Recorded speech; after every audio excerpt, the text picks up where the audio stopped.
Last session में हमने समझा था BQ24196 जो आईसी है, उस आईसी को कैसे हम लोग 24 पिंस है, उस 24 पिंस का क्या क्या काम है। आज हम लोग देखेंगे जो स्केमेटिक हमारा है, स्केमेटिक के अंदर हम लोग जो ये आईसी लगा हुआ है, ये आईसी कौन से मॉडल में लगा हुआ है, और स्केमेटिक के थ्रू एक मॉडल ओपन करते हैं और हम लोग देखते हैं उसको कैसे रीड करते हैं, मतलब स्केमेटिक को आपको फॉलो कैसे करना है स्टेप बाय स्टेप। तो यहाँ पर देखिए BQ24196 आईसी है, तो आपको बोर्नियो के अंदर आना है और यहाँ पर सर्च करना है BQ24196। तो यहाँ से सर्च करेंगे BQ24196। BQ24196। देखिए यहाँ पर आप देख पा रहे हैं कि इतने सारे मॉडल में, लास्ट वीडियो में भी हमने देखा था कि कितने सारे मॉडल में ये कनेक्टेड है। हम लोग कोई भी एक मॉडल ओपन कर लेते हैं यहाँ से। यहाँ पर आप देख पा रहे हैं Oppo A37 है, तो आपको यहाँ पर Oppo A37 ओपन कर लेना है। यहाँ पर हम लोग बिटमैप और इसका स्केमेटिक दोनों साथ में ओपन करेंगे, जिससे आपको क्या है कि सर्च करने में बहुत ईजी रहे कि कहाँ से कैसे कैसे लाइन स्टेप बाय स्टेप जा रहा है। तो यहाँ से हम लोग ओपन करते हैं ओप्पो का मॉडल। ओप्पो में A37, तो ओप्पो A37 ये रहा। यहां से हम लोग ओपन करते हैं इसका स्केमेटिक। चलिए स्केमेटिक ओपन हो गया यहाँ पर, और इसके साथ में हम लोग इसका बिटमैप भी ओपन कर लेते हैं। तो बिटमैप से क्या होगा, आपके पास में एक लेआउट होगा कि आपका बोर्ड है वो बोर्ड किस टाइप का आपको दिखेगा कंप्लीट। तो यहाँ पर बिटमैप ओपन हो जाता है। देखिए यहाँ पर बिटमैप ओपन हो गया, आपका जो बोर्ड होगा इस टाइप का दिखेगा। यहाँ पर सबसे पहले जो हमारा सेशन था जहाँ पर हम लोग सर्च कर रहे थे B2B कनेक्टर, मतलब कि ये जो आईसी है इस आईसी का हम लोग फॉलो करना, या फिर हम लोग चार्जिंग सेक्शन को फॉलो जो करना स्टार्ट करते हैं वो कहाँ से स्टार्ट करते हैं, B2B कनेक्टर से। तो यहाँ पर हम लोग देखिए B2B कनेक्टर देखेंगे, तो यहाँ पर देखिए नीचे की साइड में आपके पास में एक तो CN3403 लिखा हुआ है, और एक कनेक्टर है CN3001, मतलब कि या तो ये वाला B2B कनेक्टर हो सकता है या फिर ये वाला B2B कनेक्टर हो सकता है। तो हम लोग सर्च करते हैं CN3001, क्योंकि B2B कनेक्टर हम लोग स्केमेटिक में सर्च करेंगे तो B2B कनेक्टर से हमें क्या करना है, वीबस का लाइन जो है वो फॉलो कर कर जाएंगे, तो उससे हम लोग जो हमारा DC टू DC आईसी है उसकी तरफ पहुंचेंगे। तो यहां पर आपको सर्च करना है CN3001,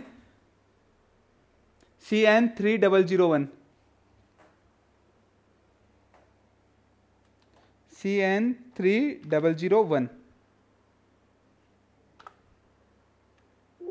ठीक है, ये सर्च किया हमने, तो यहां पर देखिए सब बोर्ड लिखा हुआ है। आप यहां पर देख पा रहे हैं कि सब बोर्ड कनेक्टर लिखा हुआ है, मतलब कि सब बोर्ड जो कनेक्टर होता है B2B कनेक्टर ही होता है हमारा। तो यहां पर सब बोर्ड कनेक्टर मिला हमें। तो अब यहां पर देखिए आपको क्या ढूंढना है, यहां पर V बस या फिर V चार्ज ऐसा नाम मिले तो इसका मतलब कि हमारा वो 5 वोल्टेज का लाइन है। तो यहां पर देखते हैं V बस कहां पर लिखा हुआ है।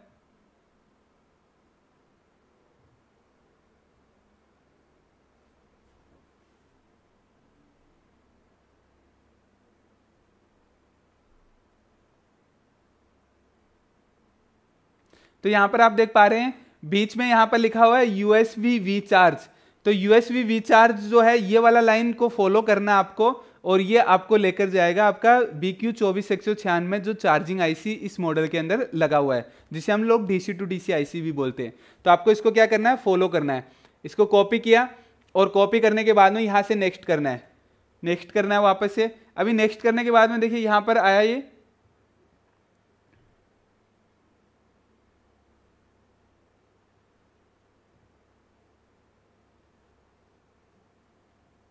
यहां पर आया देखिए USB V चार्ज है। USB V चार्ज में यहां पर आप देख पा रहे हैं कि यहां पर क्या लिखा हुआ है, TP पॉइंट। देखो ये लाइन यहां से फॉलो करते हैं, और यहां पर देखिए आपको क्या लिखा हुआ है, TP पॉइंट। TP पॉइंट मतलब कि टेस्टिंग पॉइंट है। ये वाला जो टेस्टिंग पॉइंट है इसके ऊपर आपको 5 वोल्टेज चेक करना है। अगर यहां पर 5 वोल्टेज आया है तो इसका मतलब कि आपका सब बोर्ड ओके है, आपका चार्जिंग कनेक्टर ओके है, एंड आपका सब बोर्ड से मेन बोर्ड तक जो फ्लेक्स आ रहा है वो भी ओके है। तो ये आपको फॉलो करना है, यहाँ पर TP पॉइंट देखना है। तो सबसे पहले हम लोग चेक करते हैं जी ये TP पॉइंट आपको कहाँ पर शो करेगा। तो इसके लिए आपको क्या करना पड़ेगा, इसके लिए आपको यहाँ पर ओपन करना है और इसके बाद में वी बस का लाइन चेक करना है यहाँ पर। तो यहाँ पर हम लोग देखते हैं, देखिए कनेक्टर CN3001 था, इसके ऊपर हमारा क्या आ रहा था, वी बस का लाइन आ रहा था। तो यहाँ पर हमें देखना है वी बस का लाइन।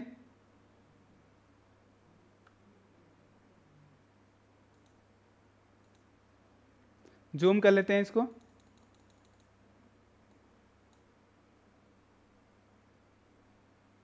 तो ये वाला लाइन है वी बस का, और यहाँ पर हम लोग इस तरफ देखते हैं तो यहाँ पर देखिए ये आपको टीपी पॉइंट मिल जाएगा। ये देखिए यहाँ पर आपका जो बैटरी कनेक्टर है, बैटरी कनेक्टर के पास में आपको क्या मिला है यहाँ पर, टेस्टिंग पॉइंट। तो इस वाले टेस्टिंग पॉइंट पर आपको 5 वोल्टेज चेक कर लेना है। अगर यहाँ पर 5 वोल्टेज आया तो इसका मतलब कि आपका सब बोर्ड और आपका फ्लेक्स और आपका चार्जिंग कनेक्टर सब ओके है। तो ये वाला जो हम टेस्टिंग पॉइंट पर चेक करेंगे, ये टेस्टिंग पॉइंट मिला हमें, इस वाले टेस्टिंग पॉइंट पर आपको चेक करना है। इसके बाद में नेक्स्ट हम लोग देखते हैं कि ये वोल्टेज कहाँ पर जा रहा है। यहाँ पर देखिए आपके पास में एक मॉसफेट मिला, तो मॉसफेट है, मॉसफेट के ऊपर यहाँ पर वोल्टेज इनपुट हुआ। तो यहाँ पर देखिए इनपुट हुआ वोल्टेज ड्रेन के ऊपर इनपुट हुआ, और आउटपुट कहाँ से हुआ, सोर्स से। ड्रेन के ऊपर इनपुट हुआ और आउटपुट सोर्स के ऊपर से हुआ। और यहाँ पर हम लोग देख पा रहे हैं तो ये वाला जो हमारा पी चैनल हमारा क्या है, मॉसफेट है। मॉसफेट 2 टाइप के होते हैं, एक एन चैनल और एक पी चैनल। तो ये मॉसफेट हमारा पी चैनल मॉसफेट है। तो पी चैनल मॉसफेट से वोल्टेज आउटपुट होकर ओवीपी आईसी पर आया। तो यहाँ पर आप देख पा रहे हैं U3501, ये वाला जो आईसी है आपका, ये ओवीपी आईसी है। ओवीपी आईसी का मतलब ओवर वोल्टेज प्रोटेक्शन आईसी। ये वाला आईसी क्या करेगा, अगर वोल्टेज ज्यादा आ जाएगा तो ये आईसी आगे वोल्टेज को नहीं जाने देगा। तो यहाँ से क्या होगा, 5 वोल्टेज ही इनपुट होगा और 5 वोल्टेज ही आउटपुट होगा। अब 5 वोल्टेज आउटपुट हुआ है तो हम लोग देखते हैं कि 5 वोल्टेज कहाँ से आउटपुट हो रहा है। तो इसके बाद में देखिए आगे यहाँ से 5 वोल्टेज आउटपुट हुआ। अब देखिए इस वाली लाइन का नाम चेंज हो गया है। स्कीमेटिक को रीड करते टाइम सबसे इंपॉर्टेंट यही चीज है कि नाम कहाँ से चेंज हो रहा है। यहाँ पर हम लोग पहले क्या नाम को फॉलो कर रहे थे, यूएसबी वी चार्ज, बट अभी नाम क्या हो गया इसका, वी चार्ज इन। तो आपको अभी क्या करना पड़ेगा, वी चार्ज इन वाले नाम को फॉलो करना पड़ेगा। तो यहां से हम लोग इसको फॉलो करते हैं और नेक्स्ट करते हैं यहां से।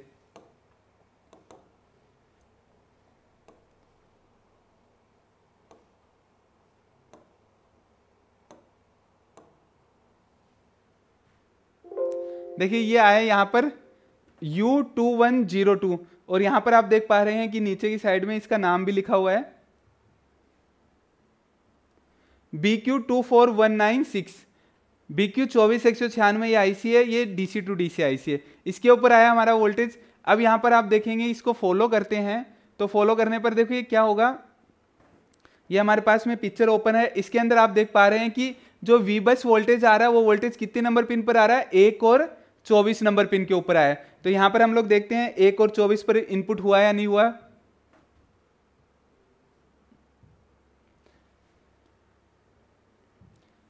ये देखिए यहां से वोल्टेज इनपुट हुआ और ये क्या हुआ आपका, 1 और 24 नंबर पिन के ऊपर वोल्टेज इनपुट हुआ है। अब इनपुट होने के बाद में वोल्टेज हम लोग कहां पर चेक कर रहे थे, 23 नंबर पिन। 23 नंबर पिन ये रहा पीएमआईडी। तो यहां पर देखिए एक कैपेसिटर ये लगा हुआ, दूसरा कैपेसिटर ये लगा हुआ। तो यहां पर इसमें से किसी भी कैपेसिटर के ऊपर 5 वोल्टेज आपको चेक कर लेना। अगर 5 वोल्टेज यहां पर आ रहा है, इसका मतलब आप समझ जाइए कि चार्जिंग आईसी के अंदर वोल्टेज इनपुट हो गया है। ये वोल्टेज आने के बाद में जैसे ही यहां से स्विचिंग होता है तो पिन नंबर 19 और पिन नंबर 20 से स्विचिंग होकर कॉइल के ऊपर जाता है वोल्टेज। यहां पर पिक्चर के अंदर हम लोग देखेंगे तो यहां पर देखिए पिन नंबर 19 और पिन नंबर 20 से स्विचिंग हो रहा है वोल्टेज। तो यहां से भी पिन नंबर 19 और पिन नंबर 20 से स्विचिंग होकर कॉइल पर गया वोल्टेज, और यहां पर वोल्टेज आपको मिलेगा 3.3 से लेकर 4.2 वोल्टेज तक। तो यहां पर 3.3 से लेकर 4.2 वोल्टेज के बीच में आपको चेक करना है यहां पर वोल्टेज। अगर यहां पर ये वोल्टेज मिला तो इसके बाद में आपको क्या करना है, यहां पर एक बूट कैपेसिटर मिलेगा जो कि आपका पिन नंबर 21 से कनेक्टेड होगा। तो इसके एक साइड में आपको वीपीएच वोल्टेज मिलेगा और दूसरी साइड में वीपीएच का डुअल वोल्टेज मिलेगा। तो अगर वीपीएच वोल्टेज जनरेट हो रहा है तो बूट कैपेसिटर पर आपको चेक करना है दूसरे साइड के अंदर डुअल वोल्टेज शो कर रहा है या नहीं कर रहा है। जो भी वीपीएच वोल्टेज है उसका डुअल वोल्टेज शो करेगा। अगर ये नहीं शो कर रहा हो तो आपका जो डीसी टू डीसी आईसी है इसके अंदर प्रॉब्लम है। अगर शो कर रहा हो तो हम लोग आगे इसको फॉलो करेंगे। अब इसके बाद में क्या होगा, यहाँ से ये वोल्टेज आउटपुट होगा और इस वाली लाइन का नाम क्या हो जाएगा, वीपीएच या फिर VSYS वोल्टेज का नाम हो जाएगा। और इस आईसी को फीडबैक वापस मिलेगा पिन नंबर 15 और पिन नंबर 16 के ऊपर। जैसे ही फीडबैक आएगा तो फीडबैक आते ही पिन नंबर 13 और पिन नंबर 14 यहाँ से वोल्टेज आउटपुट होगा और इसका नाम होगा VBAT। मतलब कि ये वोल्टेज जो जाएगा आपका बैटरी कनेक्टर के ऊपर वोल्टेज जाएगा। तो यहाँ से आपको देखना है कि ये बैटरी कनेक्टर पर वोल्टेज जाएगा और अकॉर्डिंग बैटरी के यहाँ पर वोल्टेज शो करेगा। तो यहाँ पर देखिए कुछ कैपेसिटर लगे हुए हैं, इस कैपेसिटर पर आप चेक कर सकते हैं कि बैटरी कनेक्टेड है और बैटरी कनेक्ट होने के बाद में कितना वोल्टेज आ रहा है। जैसे कि हमारे पास में बैटरी कनेक्ट हो तो बैटरी के अंदर अगर हमारे पास में 3.6 वोल्टेज है तो यहाँ पर 3.7 या 3.8 वोल्टेज शो करेगा। अगर हमारा बैटरी के अंदर मान लो कि 3.8 वोल्टेज है तो लगभग 3.9 या 4.0 वोल्टेज यहाँ पर शो करेगा। तो आपको ये चीज़ चेक कर लेना, क्योंकि यहाँ पर वोल्टेज जो शो करेगा वो वोल्टेज हमेशा बैटरी के अकॉर्डिंग ही शो करेगा। अब इसके बाद में हम लोग आगे की पिन चेक करते हैं। जैसे ही वीबेट आउटपुट हुआ इसके बाद में हम लोग चेक करते हैं रीजन वोल्टेज, जो कि रीजन वोल्टेज क्या होता है, यही आईसी आउटपुट करती है और वापस से TS1 और TS2 मतलब कि TS1 TS2 वाली पिन के ऊपर वापस इनपुट होता है। तो यहाँ से देखिए रीजन वोल्टेज आउटपुट हुआ, वी रीजन लिखा हुआ है और वापस क्या होगा, पिन नंबर 11 और पिन नंबर 12 के ऊपर इनपुट होता है। तो यहाँ पर देखिए, अब देखिए यहाँ पर ये वाला रजिस्टर है इसको R1 बोलेंगे और एक ये रजिस्टर लगा है इसको R2 बोलेंगे और इनके बीच में से ये वोल्टेज इनपुट होगा। मतलब कि ये जो रजिस्टर लगे हुए हैं ये डिवाइडर सर्किट है, यहाँ पर डिवाइडर सर्किट लगा हुआ है तो उसके अकॉर्डिंग यहाँ पर वोल्टेज इनपुट होगा और पिन नंबर 11 और पिन नंबर 12 के ऊपर। इसके बाद में हम लोग देखते हैं पिन नंबर 2 पिन नंबर 2 को देखते हैं। देखिए पिन नंबर 2 PSEL है। PSEL जो है, PSEL पिन आपका किससे कनेक्ट किया जाएगा, या तो VPH से, देखिए यहाँ पर ये रहा PSEL पिन। अब ये PSEL पिन में देखो 100 किलो ओम का एक रजिस्टर लगाकर कौन सा वोल्टेज दिया गया है, इसके अंदर VPH वोल्टेज दिया गया है। और इसके बाद में हम लोग पिन नंबर 3, मैंने बोला था कि पिन नंबर 3 और पिन नंबर 4 किसी मॉडल में यूज की जाएगी, किसी मॉडल में NC छोड़ा जाएगा। तो यहाँ पर हम लोग देख पा रहे हैं कि पिन नंबर 3 यूज की जा रही है, मतलब कि ये वाली पिन क्या कर रही है, इस आईसी का पावर गुड, मतलब कि ये आईसी प्रॉपर वर्क कर रहा है या नहीं कर रहा है इसका इंफॉर्मेशन दे रही है। और पिन नंबर 4 जो है वो NC छोड़ा गया है। इसके बाद में हम लोग देखते हैं पिन नंबर 5 और पिन नंबर 6। पिन नंबर 5 और पिन नंबर 6 जो होता है हमारा I2C प्रोटोकॉल होता है, मतलब कि आपका SDA और SCL का लाइन होगा। तो SDA और SCL का लाइन पता है हमें कि CPU के अंदर जाता है और वहां पर एक पुल अप रजिस्टर लगकर 1.8 वोल्टेज आएगा। तो हम लोग फॉलो कर कर देखते हैं इसको। यहाँ पर देखिए फॉलो करने का तरीका क्या होता है, यहाँ पर देखिए पिन नंबर 6 SDA लिखा हुआ है, इसको लाइन को फॉलो करते जाओ। बाहर जो नाम लिखा है इसके, उस नाम को आपको कॉपी करना है। जैसे मैंने यहाँ पर कॉपी किया इसको, और कॉपी करने के बाद में नेक्स्ट करता हूँ। यहाँ पर नेक्स्ट किया, देखो यहाँ पर ये जो है हमारा MSM 8916 ये हमारा CPU है। मैंने बोला था कि ये लाइन जो होगा ये CPU के अंदर आएगा और इसके अलावा यहाँ पर 1.8 वोल्टेज मिलना चाहिए। तो यहाँ पर आप देख पा रहे हैं, देखिए ये लिखा हुआ 1.8 वोल्टेज और ये वोल्टेज आ रहा है यहाँ पर एक रजिस्टर के थ्रू, SDA और SCL दोनों लाइनों को एक रजिस्टर के थ्रू वोल्टेज आ रहा है। और यहाँ पर आप देख पा रहे हैं 2.2 K लिखा है, मतलब कि 2.2 किलो ओम के यहाँ पर रजिस्टर यूज किए जा रहे हैं, जो कि आपके मैक्सिमम टाइम आपका जो भी I2C प्रोटोकॉल होगा, चाहे कोई भी सेक्शन में हो, सभी सेक्शन के अंदर वो आपको 1.8 वोल्टेज मिलेगा I2C प्रोटोकॉल में। और इसके अलावा यहाँ पर 2.2 किलो ओम का रजिस्टर यूज किया जाएगा। तो ये सब चीजें हमने यहाँ पर देखा। इसके बाद में हम लोग आगे की पिंस देखते हैं। देखिए इसके बाद में इंटरप्ट का लाइन है पिन नंबर 7। इंटरप्ट वाला लाइन भी हमें पता है कि किस में जाएगा, CPU के अंदर जाएगा। और यहाँ पर भी 1.8 वोल्टेज दिया जाता है, बट यहाँ पर क्या किया जाता है, 10 किलो ओम का एक रजिस्टर यूज कर वो ही 1.8 वोल्टेज दिया जाएगा, जो कि आपका I2C प्रोटोकॉल को 1.8 वोल्टेज दिया जा रहा है। तो इस वाले लाइन के ऊपर आपको यहाँ पर रजिस्टर के ऊपर 1.8 वोल्टेज चेक कर लेना है, और साथ में ये रजिस्टर का वैल्यू चेक करना है। यहाँ पर 10 किलो ओम का रजिस्टर होना चाहिए। इसके बाद में हम लोग देखते हैं पिन नंबर 8। तो पिन नंबर 8 जो है उसमें आपका क्या कनेक्ट किया जाता है, पिन नंबर 8 इसमें क्या कनेक्ट किया जाता है आपका VPH पावर। तो पिन नंबर 8 के अंदर क्या दिया जाएगा, VPH पावर। और इसके बाद में पिन नंबर 9, पिन नंबर 9 मैंने बताया था आपको CE का लाइन होता है पिन नंबर 9, मतलब कि या तो आपका CPU से कनेक्ट किया जाएगा किसी मॉडल में, या फिर किसी मॉडल में कोई रजिस्टर के थ्रू ग्राउंड से कनेक्ट किया जाएगा, या फिर आपको मिलेगा MOSFET के थ्रू ग्राउंड से कनेक्ट किया जाएगा इसको। तो यहां पर हम लोग देखते हैं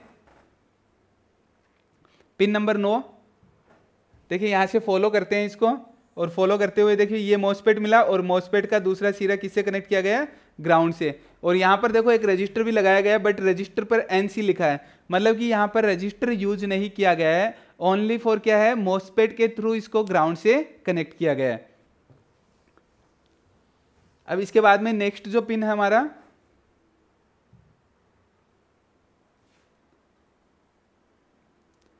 पिन नंबर 10, पिन नंबर 10 जो होगा हमारा क्या होगा, LIM का, जो कि एक रजिस्टर के थ्रू ग्राउंड से कनेक्ट किया जाएगा।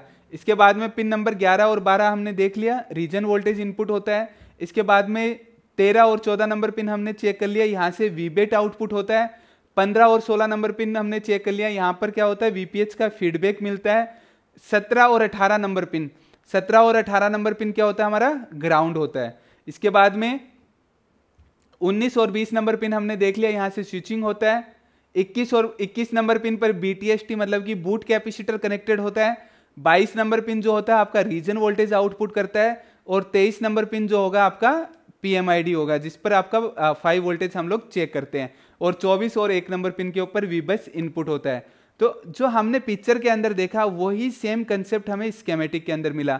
तो आप अगर पिक्चर को फॉलो करते हुए पूरा कंप्लीटली स्कीमेटिक रीड करते हैं, तो कोई भी मॉडल में अगर ये IC लगा तो सेम ही कंसेप्ट आपको मिलेगा, किसी मॉडल में अलग नहीं मिल सकता। जो सेम कंसेप्ट होगा, मतलब कि IC के ऊपर जो भी वोल्टेज इनपुट हो रहा है, आउटपुट हो रहा है, या फिर कौन सी पिन कहाँ से कनेक्ट की गई है, वो सेम कंसेप्ट ही मिलेगा हर एक मॉडल के अंदर आपको। तो यहाँ से आपको क्लियर हुआ ये सारी चीज़ें। नेक्स्ट जो सेशन रहेगा हमारा, उसके अंदर हम लोग बोर्ड के ऊपर टेस्टिंग करेंगे कि ये वोल्टेज होते हैं, इन वोल्टेज को आप मैन्युअली कैसे चेक कर सकते हैं। तो उसमें लाइव टेस्टिंग रहेगा बोर्ड के ऊपर। तो मिलते हैं हम लोग नेक्स्ट वीडियो के साथ में।